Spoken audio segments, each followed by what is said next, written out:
framework: personal, private, and public life. And if you've ever felt, completely overwhelmed, like your priorities are just pulling you in three different directions at once, this is for you. Exactly. Or, if you're one of those people who carries the weight of your workday straight into your family time. Which is most of us, let's be honest. It is.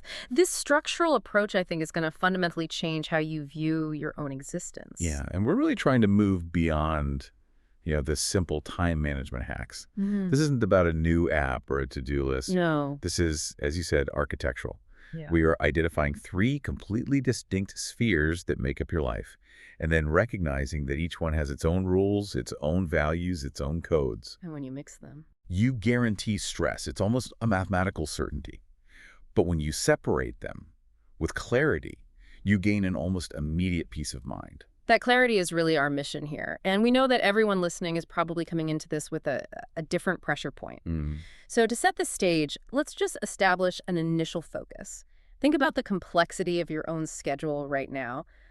Which part of your life feels the most cluttered? Yeah, where's the noise coming from? Is it your personal world, your health, your learning, your finances? Or is it maybe your private life, your core family, your relationships? Or is that public life, the job, the duties, the societal roles that just seem to expand and expand? Take a moment and think on that. And if you want, share your assessment with us using the hashtag #LifeArchitectPPP. We'd love to see where people are at. Okay, let's unpack the core problem here. We've been calling it the chaotic soup phenomenon. That's a good way to put it. Most people, and I'm including myself here, just treat life as one continuous thing, right? Wow. You're blending the demands of the personal, the private, the public, without even realizing you're applying totally contradictory rules. Right. So why is this indiscriminate blending so damaging? It creates what I'd call emotional residue. You take the anxiety or the atmosphere or even the rules from one realm and you just drag it completely unfiltered into the next. And it builds up. The damage is cumulative, exactly. Your mind doesn't have the necessary cognitive switch to just flick from, say, the aggressive, demanding environment of your public sphere. Like an office meeting. An office meeting, a sales call, whatever it is, and then immediately shift into the nurturing, empathetic environment of your private sphere with your family. It doesn't work that way without intention. You mentioned the mental benefit is instant clarity. Why is it so immediate? Why does separation deliver that clarity so quickly? Because clarity, at its core, is just about knowing the rule set. It's like knowing the rules of a game. If you know you're operating in the private sphere, your brain can default to its programming for that space, which is empathy and morality. Okay. And if you know you are in the public sphere, you default to organizational duty and legality. The anxiety vanishes when you stop trying to solve a high-stakes professional problem using your deep-seated personal emotional logic. So it's the effort of trying to make those two things work together. It's the effort of trying to reconcile three opposing systems in your head all at once. That is what generates chronic stress. Let's make this concrete. Let's use that classic illustration from our sources to see this boundary failure in real time. I'm talking about the case of Raj, the young manager. Raj, yes, this is a perfect example. Yeah. So Raj has a terrible day at work. A high-value client behaving completely unprofessionally just yells at him over the phone. Unfairly, maybe. Maybe unfairly, yes. Targeting his competence. This is pure public life stress. It's a professional role being attacked in a public forum. Right. So Raj internalizes this. He drives home, and the whole time he's just replaying the confrontation, simmering in frustration, and maybe a little bit of shame. We've all been there. Of course. He walks into his house, into his private life. His kids, they're completely unaware of his public trauma. They're just kids struggling with, I don't know, quadratic equations or something. And they need patient-focused help. They need a dad. But because Raj didn't leave that public anxiety at the door, metaphorically or literally, he snaps at them over something completely minor. And the outburst, it wasn't really a reflection of his feelings for his children. Not at all. It was residual anger from his job. It was leftover emotion. Precisely. It was a textbook boundary breach. He applied the aggression and frustration generated by a client conflict, a public sphere issue, to his role as a father, a private sphere role. So what does the PPP framework do for Raj in that moment? It forces Raj, or, you listening, to pause, to just take a breath and acknowledge that the angry client situation remains in the public sphere. It belongs there. The moment he crosses the threshold into the private sphere, he must actively engage the guiding principles of that space Which are patience, empathy. and unconditional love. That cross-pollination of emotion is where our relationships suffer the most profound and often the most invisible damage. So we've established the chaos. Now let's define the three architectural components that are meant to bring order. Can you define the three spheres clearly, emphasizing what makes each one unique? Absolutely. So PPP is personal, private, and public life. The best way to think about them is as a nested set of responsibilities. They start with you, and they move outward. Okay, so the innermost sphere. But personal life, Yeah. this is the innermost sphere, and it is entirely about you. It's pure self-management. This involves your health, what you eat, how you sleep, if you exercise. It's your continuous learning, your financial The stability. things no one else can do for you. Exactly. Your inner emotional and spiritual regulation. Yeah. Nobody can do these things for you. You can't outsource your health. It's the self-sustaining pillar. Yes, that's Yeah. a great way to put it. Then, moving one layer out, you have the private life. This is the shared space. Your family, close friends. Your intimate circle, right? Spouse, children, immediate family, and maybe one or two of your absolute closest friends. This realm requires shared values, mutual care, vulnerability. It's defined by the relationship itself. And the third, the outermost layer. Finally, the public life. This is your external, your societal role. This is your job, your civic duties, your responsibilities within big organizational structures, or your contribution to the wider community. And it's defined by... It's defined by duty and objective performance, not by how you feel, but by what you do in that role. The need to keep these separate is really driven home by how different those duties are. Let's bring in that high-stakes example again, soldier on the battlefield, but maybe we can layer the analysis a bit more this time. It's a powerful illustration because it's about hierarchical duty. The soldier is operating in a high-stakes public role. The law and organizational duty are the only rules that matter in that moment. Everything else has to be secondary. It has to be.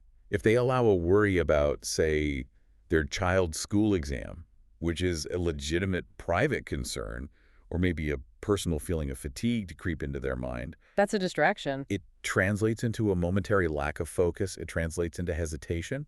And in that environment, hesitation is absolutely catastrophic. It risks lives. So the PPP principle isn't about being heartless, it's about functional clarity. It ensures the soldier understands that in that specific context, the public duty must supersede all personal and private concerns.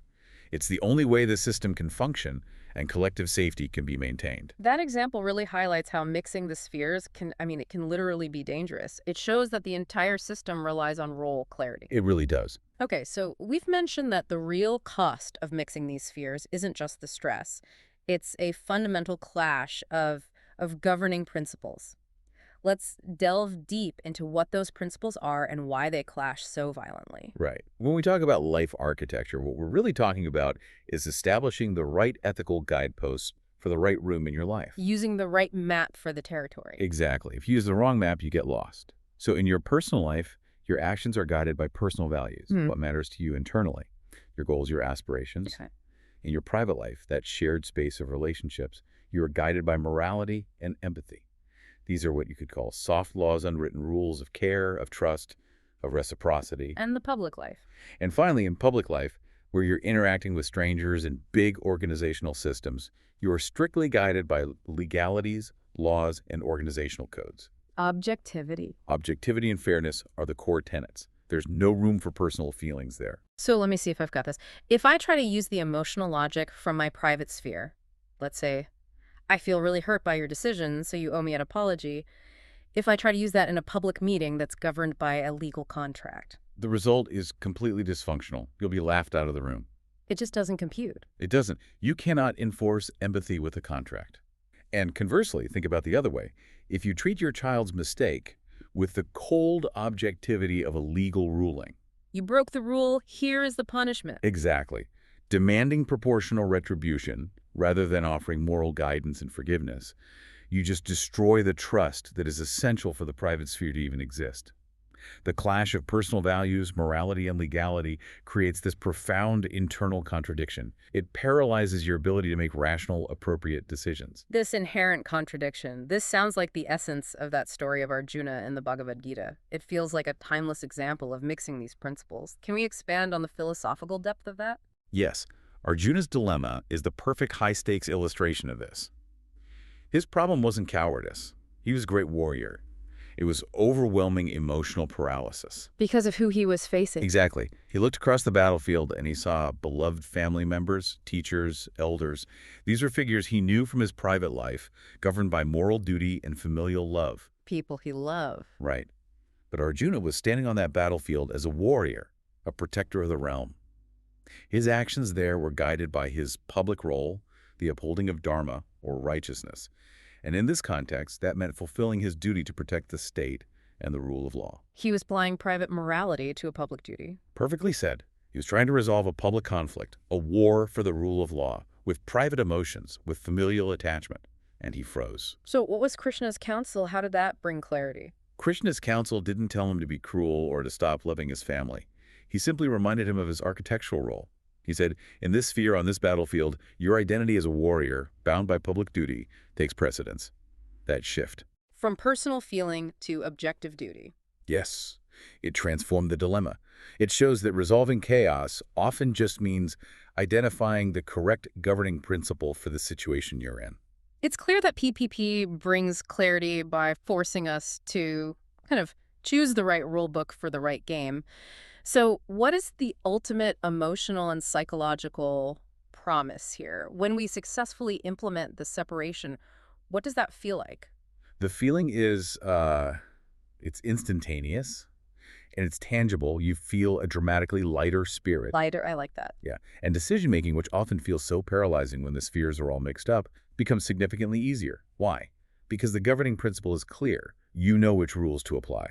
And what about the emotional baggage we talked about with Raj? That's perhaps the most enduring promise. You stop the habit of transferring that baggage. When you clock out of the public sphere, the accompanying stress and anxiety, they stay there. They don't have a passport to enter your home. That clarity has to translate directly into a measurable quality of life.